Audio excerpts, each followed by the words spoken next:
Azizlar, assalomu alaykum. Moskva Toshkent Moskva yo'nalishi bo'yicha avtobus xizmatlarimizni taklif qilamiz.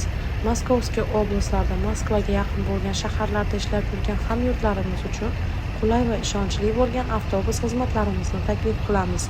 Ekranda ko'rsatilgan raqamlarga qo'ng'iroq qilib, o'zingizni qiziqtirgan barcha savollarga javob olishingiz hamda o'zingiz uchun joy yozdirib qo'yishingiz mumkin. Rossiyskiy raqamimiz +7 909 942 25 O'zbekiston raqamimiz esa 95 kodi bilan 678 61 11 raqamlari orqali bog'lanishingiz mumkin. Videoga like bosib, kanalga obuna bo'lishni unutmanglar.